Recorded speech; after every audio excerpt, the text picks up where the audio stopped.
அனைவருக்கும் வணக்கம். தொடர்ந்து ஆதரவளித்தோர் அனைத்து அன்புள்ளங்களுக்கும் மிக்க நன்றி. எடப்பாடி பழனிசாமியும் தேமுதிகவினுடைய பொருளாளர் சுதீஷும் கிட்டத்தட்ட ஒரு 1.5 மணி நேரம் சந்தித்து பேசியிருக்கிறாங்க. அந்த சந்திப்பில் என்ன நடந்தது அப்படிங்கிறத நம்ம பார்க்கலாம். இப்போ அதிமுக சார்பில் பார்த்திங்கன்னா 2 மாநிலங்கள் உறுப்பினர் தேர்ந்தெடுக்கணும். அந்த 2 மாநிலங்கள் உறுப்பினர்களுமே தேர்ந்தெடுக்கிறது தான் இப்போ சிக்கல் இருக்குது. அங்கே எடப்பாடி பழனிசாமிக்கு யாருக்கு கொடுக்கணும் கொடுக்கக்கூடாது அப்படிங்கிறது அவரால் சொந்தமாக முடிவு எடுக்க முடியலை. ஒற்றைத்தலைமைக்கு வந்தால் முடிவு எடுத்துடலாம்னு சொல்லி ஆசைப்பட்டார். இங்கே எந்த முடிவுமே எடுக்க முடியல. ஒரு பக்கம் ஜெயக்குமார் நான் ஏற்கனவே நின்று தோற்றுருக்கேன், கட்சிக்காக நான் ரொம்ப உழைச்சிருக்கிறேன், எனக்கு நீங்கள் அந்த சீட்டை கொடுத்துருங்க அப்படின்னு சொல்லி அவர் ஒரு பக்கம் எடப்பாடி பழனிசாமிக்கு ரொம்ப தொந்தரவு பண்ணி எடுத்துருக்காரா, ரொம்ப நெருக்கடி கொடுத்துட்ருக்காரு. ஒருவேளை அவருக்கு ஒரு சீட்டு கொடுக்கறதுக்கான வாய்ப்புகள் இருக்குது. இன்னும் ஒன்றையும் நம்ம அதிமுக காரங்களுக்கே கொடுக்கணும் அப்படின்னு சொல்லி எடப்பாடி பழனிசாமி நினச்சிட்டு இருந்தார். ஆனால் ஏற்கனவே 2024 பாராளுமன்ற தேர்தல் இருக்குல்ல, அதில் தேமுதிக அதிமுகவோட தான் கூட்டணி வச்சு தேர்தலை சந்தித்தாங்க. அப்போ அவங்க ஒரு வாக்குறுதி கொடுத்துருக்குறாங்க. ஒரு 5 தொகுதியை கொடுத்துட்றோம், ஒரு ராஜ்யசபா சீட்டு நீங்கள் கொடுத்துட்றோம், நாங்கள் நம்ம கூட்டணி போட்டுக்கிறோம் அப்படின்னு சொல்லிட்டு அவங்க பேசி முடிவெடுத்து அந்த 5 தொகுதிக்கான ஒரு ஒப்பந்தத்தை போட்டிருக்காங்க. ஒரு ராஜ்யசபா சீட்டு அப்படிங்கிறத ஒரு வாக்குறுதியாக கொடுத்துருக்குறாங்க. இப்போ எடப்பாடி பழனிசாமி என்ன பண்ணிட்டாரு, அவங்களுக்கு நாங்கள் ஒரு ராஜ்யசபா சீட்டு கொடுப்போம்னு சொல்லவே இல்லையே அப்படின்னு சொல்லி செய்தியாளர் சந்திப்பில் பேசிட்டார். உடனே தேமுதிகவினுடைய பொதுச் செயலர் பிரேமலதா விஜயகாந்த் அவர்கள் என்ன சொன்னாங்க, இது கொடுக்க வேண்டியது அவங்களுடைய கடமை, பெற வேண்டியது எங்களுடைய உரிமை அப்படின்னு சொல்லி அவங்க சொல்லியிருக்காங்க. ஏன்னா ஒரு கட்சிக்கு நம்பிக்கையும் அந்த வார்த்தையும் ரொம்ப முக்கியம் அப்படிங்கிறத தெளிவாக பேசியிருக்காங்க தேமுதிகவினுடைய பொதுச் செயலாளர் பிரேமலதா விஜயகாந்த் அவர்கள். ஆனால் கூட்டணியில் பேசியிருக்கிறாங்க, ஒரு ராஜ்யசபா சீட்டு உங்களுக்கு தர்றேன் அப்படின்னு சொல்லி பேசியிருக்கிறாங்க. ஆனால் அந்த பேச்சை மீறி எடப்பாடி பழனிசாமி இருக்கார். இப்போ நேற்று நடந்த அந்த பேச்சுவார்த்தையில் கூட என்ன சொல்லியிருக்காங்க, நீங்கள் 2026 சட்டசபை தேர்தலில் நம்ம 2 பேரும் கூட்டணி போட்டு நம்ம தேர்தலை சந்திப்போம், சந்தித்த பின்னாடி நாங்கள் உங்களுக்கு ஒரு ராஜ்யசபா சீட்டு கொடுப்போம் அப்படின்னு எடப்பாடி பழனிசாமி சொல்லியிருக்காரு. எப்படியாவது சுதீஷனுடைய மண்டையை கழுவி நம்ம எப்படியாவது அனுப்பி விட்டுறலாம் அப்படின்னு சொல்லி நினச்சிட்டு இருக்காரு. சுதீஷும் ஒரு பிடிவாதமாக அங்கேயே இருந்திருக்காரு. நீங்கள் கொடுத்த வாக்குறுதி என்ன, அதை சொல்லுங்கள், நீங்கள் அதை ஒன்று முடிவு பண்ணுங்க அப்படிங்க. அதுக்கப்புறம் எடப்பாடி பழனிசாமி சொல்லியிருக்காரு, இன்றைக்கே கூட நம்ம கூட்டணி ஒப்பந்தம் போட்டுக்கிடுவோம், 2026க்கு நம்ம தேர்தலை சந்திப்போம் அப்படின்னு அவரும் சொல்லியிருக்காரு. கிட்டத்தட்ட எடப்பாடி பழனிசாமியும் சுதீஷும் ஒரு 1.5 மணி நேரம் பேசியிருக்காங்க. அந்த பேச்சுவார்த்தையில் எந்த விதமான முடிவுமே எட்டலை.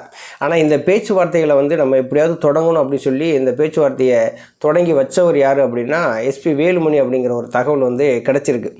உண்மையிலேயே கூட்டணி தருமோ அப்படின்னா நம்ம அதை மீறக்கூடாது. நம்ம 2024 பாராளுமன்ற தேர்தலில் யாருமே கூட்டணிக்கு வராத பட்சத்தில் தேமுதிக தான் கூட்டணிக்கு வந்தாங்க. ஒரு வாக்குறுதியை கொடுத்துட்டா அதை நிறைவேற்றி ஆகணும்ல. அந்த வாக்குறுதியை நம்பி தானே உங்களோட கூட்டணி வைக்கிறாங்க. அப்போ அந்த கூட்டணிக்கு துரோகம் பண்ணாமல் இருந்தால் தானே நாளைக்கு இப்போ எடப்பாடி பழனிசாமி சொல்கிற மாதிரி செஞ்சிட்டாருப்பா, அதனால் அவர் பின்னாடி நம்ம போகலாம்னு சொல்லி வருவாங்க. இப்போ அந்த ஒரு சீட்டு கொடுக்குறதுலே இவ்வளவு இழுபறி எதற்கு? அப்போ அன்றைக்கி கூட்டணிக்காக வேணும்னு சொல்லிவிட்டு தேமுதிகவை அழைச்சிக்கிட்டு இன்றைக்கி அவங்களுக்கே கொடுக்க முடியாதுன்னு சொன்னால் அது என்ன அர்த்தம்? அது நாங்கள் 2024 பாராளுமன்ற தேர்தலில் அவங்களோட கூட்டணி வைக்கும்போதே ஒரு ராஜ்யசபா சீட்டு கொடுக்குறதாக தான் பேச்சு, அவங்க வாக்குறுதியும் கொடுத்தாங்க. அதனால தான் சுதீஷை தேர்தலில் நிற்க விடாமல் தன் மகனை பிரபாகரனை விருதுநகர் தொகுதியில் நிப்பாட்டியிருக்காங்க. நாளைக்கு ராஜ்யசபா சீட்டு கொடுத்துட்டா அவர் அங்கே சுதீஷை நம்ம டெல்லிக்கு அனுப்பிடலாம் அப்படிங்கிற முனைப்பில் தான் அவங்க இருந்திருக்கிறாங்க. ஆனால் எடப்பாடி பழனிசாமி என்ன பண்ணிட்டாரு, நாங்கள் அவங்களுக்கு எதுவுமே சொல்லலை, அதெல்லாம் நாங்கள் போக போக நாங்கள் பார்த்துக்குறோம் அப்படின்னு சொல்லி அப்படியே நழுவிக்கிட்டே போகிறார். திமுக சொன்னதை கரெக்டாக காப்பாற்றிட்டாங்க. இப்போ மக்கள் நீதி மையம் 2024 பாராளுமன்ற தேர்தலில் திமுகவுக்கு ஆதரவு கொடுத்தாங்க. அவங்களுக்கு பாராளுமன்ற தேர்தலில் நிற்கிறதுக்கு வாய்ப்பு கொடுக்கல. நாங்கள் உங்களுக்கு ஒரு ராஜ்யசபா சீட்டு தர்றோம் அப்படின்னு சொன்னாங்க. மக்கள் நீதி மையமும் ஆதரவு கொடுத்தாங்க. இன்றைக்கி அவங்க சொன்னது மாதிரியே நடந்துக்கிட்டாங்க. இப்போ மக்கள் நீதி மையத்துக்கு ஒரு ராஜ்யசபா சீட்டு கொடுத்தாங்க. இன்றைக்கி கமல்ஹாசன் தேர்வாயிருக்காரு. நாளைக்கு அவர் டெல்லிக்கு போகிறார். அதே எடப்பாடி பழனிசாமி தேமுதிகவுக்கு கொடுக்கணும்னு சொல்லிவிட்டு தேமுதிகவில் இருக்கிறவங்க எதிர்பார்ப்பாங்கல்ல. திமுக சொன்னதை காப்பாற்றிட்டாங்க. இன்றைக்கி அதிமுக சொன்னதை ஏன் காப்பாற்ற மாட்டேங்கிறாங்க, ஏன் முரண்பட்ட பேச்சுக்கள்லாம் பேசுகிறாங்க? அப்போ எங்களுக்கு கொடுத்த வாக்குறுதிகள் என்னாச்சு அப்படின்னு சொல்லி அங்கே இருக்கக்கூடிய தேமுதிகவில் இருக்கக்கூடிய நிர்வாகிகளும் சொல்லத்தானே செய்வாங்க. அப்போ எடப்பாடி பழனிசாமி என்ன பண்ணியிருக்கணும், நம்ம வெற்றியோ தோல்வியோ நம்ம அவங்களோட கூட்டணி வச்சு நம்ம ஒரு ஒப்பந்தத்தை போட்டுவிட்டோம், ஒரு வாக்குறுதி நம்ம கொடுத்துட்டோம்.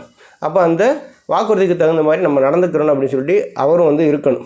நேற்று 1.5 மணி நேரம் பேச்சு நடத்தினதில் எடப்பாடி பழனிசாமி எந்த விதமான ஒரு முடிவுமே சொல்லலை. கடைசியில் அந்த பேச்சுவார்த்தை தோல்வியில் தான் முடிஞ்சிருக்கு. சதீஷ் வந்து வெளியில் வந்துட்டார். வெளியில் வரும்போது செய்தியாளர்களை சந்திப்பார் அப்படின்னு சொல்லி பார்த்தோம்னா, வெளியில் வந்து காரில் ஏறி உள்ளே உட்காந்த உடனே கண்ணாடியை லாக் பண்ணிவிட்டு அவர் பாட்டில் கிளம்பி போயிட்டார்.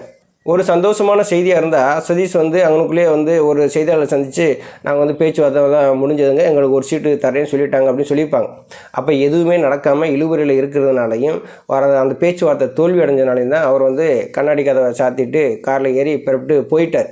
இப்போ எடப்பாடி பழனிசாமி இப்போ யாரை நம்பி தான் கூட்டணி அமைக்க போகிறாருன்னு தெரியல. எடப்பாடி பழனிசாமியை யாருமே நம்ப தயாராக இல்லை.